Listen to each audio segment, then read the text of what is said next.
in the middle of the street because I own the West Coast. What do you mean cross? Yeah, in the middle of the street I walk. Who's gonna stop me? Anyone gonna stop me? From Flow Rider.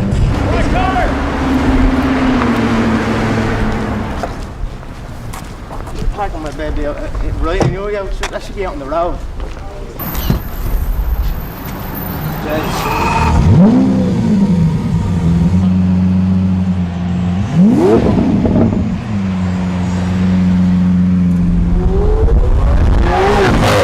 Fast. It's powerful. This life is a good life.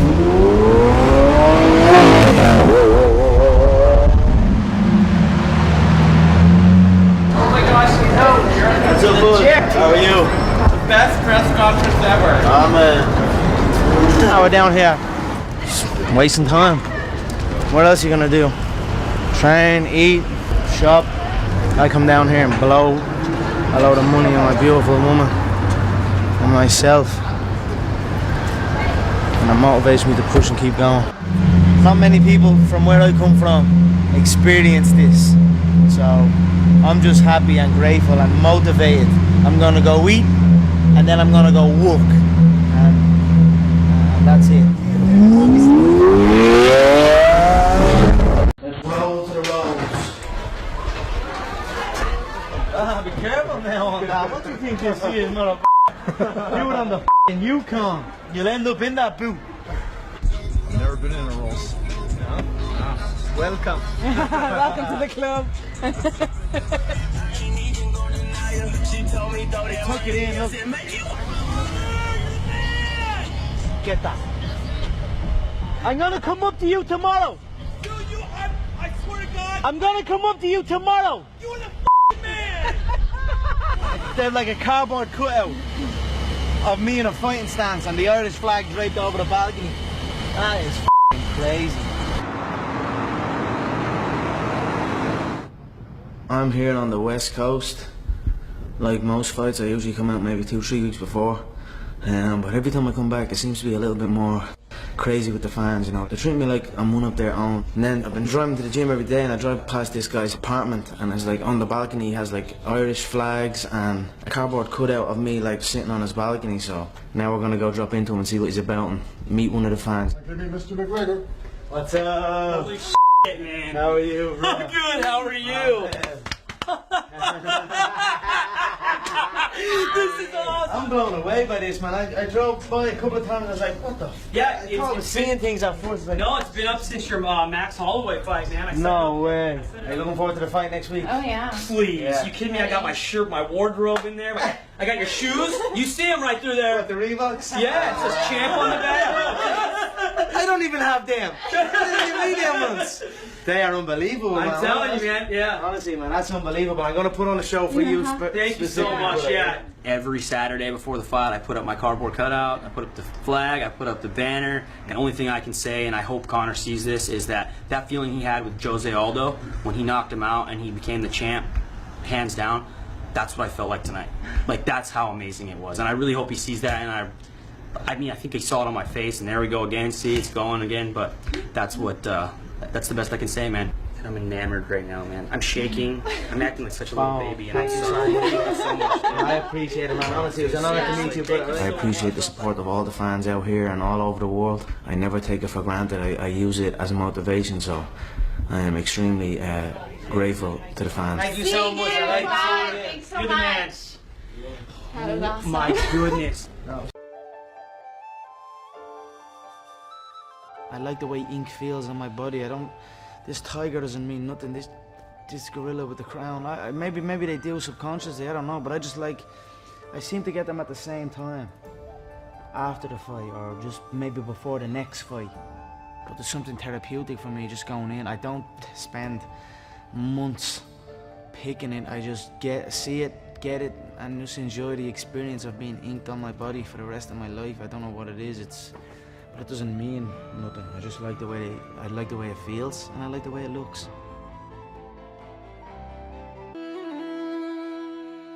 Balance is everything. Life as a whole is about balance. So nothing else.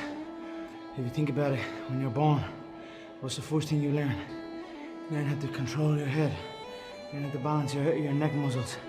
Then you learn how to balance on the feet. Somewhere along the way, you forget balance. So I like to always keep my balance sharp. I feel when I'm balanced and controlled in my frame and I have confidence in my frame, I can throw any shot or I can move in any sequence.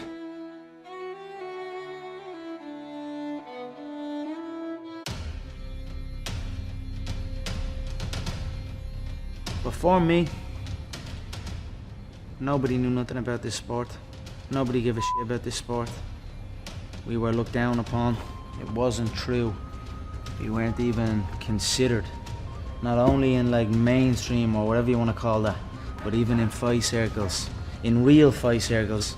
We had a reputation, but in pure fighting, we had no reputation whatsoever. So I'm proud to be putting my nation at the forefront of the fight game where we belong. As human beings, you could be anyone. If you put in the time, you will reach the top, and that's that. So I am not talented, I am obsessed.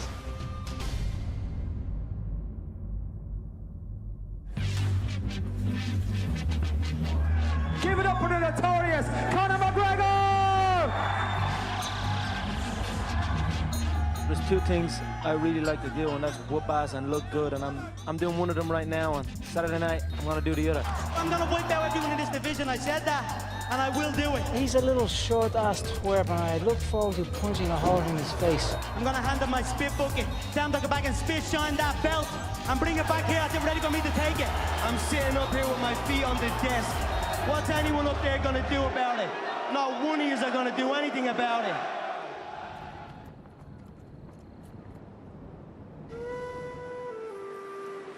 Conor was born in Dublin City in one of the national maternity hospitals here, 12th of July 1988.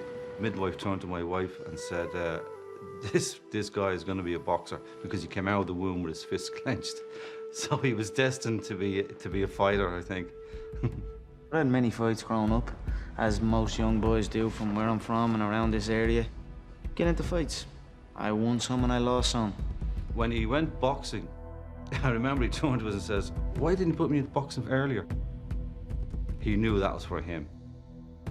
Conor first stepped into my gym when he was about 16. Conor did stand out early on in that he could hit hard, and he also had a, let's call it a gregarious personality.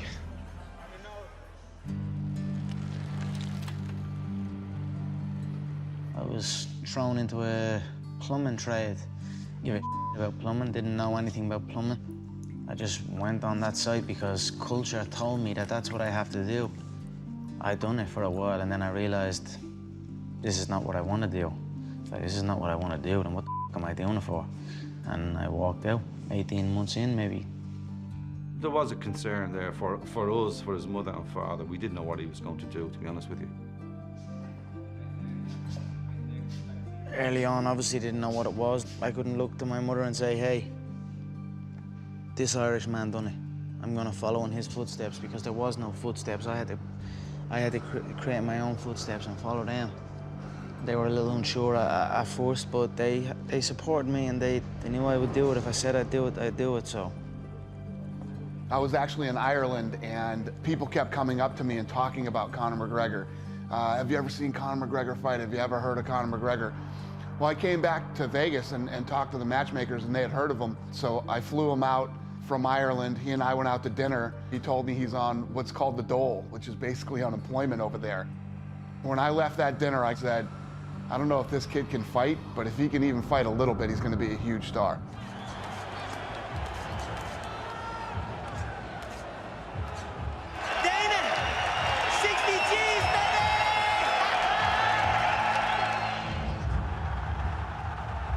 There's only 9,000 people that can get into that arena in Dublin, and it sounds like there's 90,000. It was a phenomenal night for the sport in our country, and it sent it into the stratosphere over here.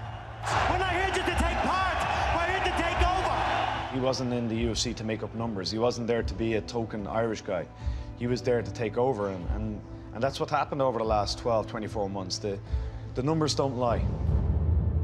No pipe did hold, no battle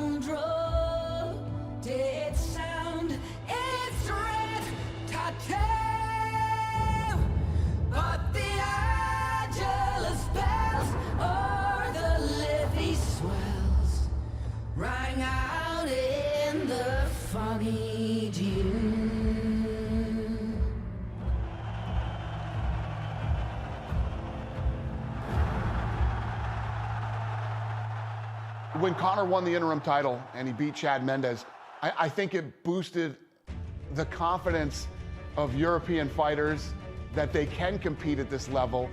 You know, these guys will come up every once in a while that have that it factor, that thing that other people are attracted to. He speaks well, he's very funny, he's a home run.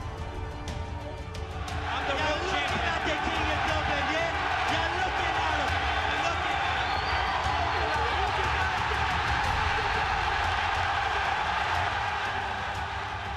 This next fight is done and dusted. It's over. It's been over since January of this year. Aldo is a busted flush at this moment, okay? He's finished. After the Dennis Siver fight in Boston, remember when Conor jumped the ring and he was in Aldo's face? That moment, the fight was on. Conor McGregor is going to crack Jose Aldo's skull. I'm not happy to say that, but I think Jose Aldo would want to have a good craniologist on standby. Look into my eyes, little man. Little Brazilian. Ooh, vamos, hey. If he shows up, he will be agitated, he will be over-emotional. If I half faint, he will overreact. He will drain himself from this. He will panic. He will overload on the right hand. I will slip the right hand and bang the left hook. That will be the beginning of the end. McGregor, how long is it going to take you to rip his head off? It will be done in one.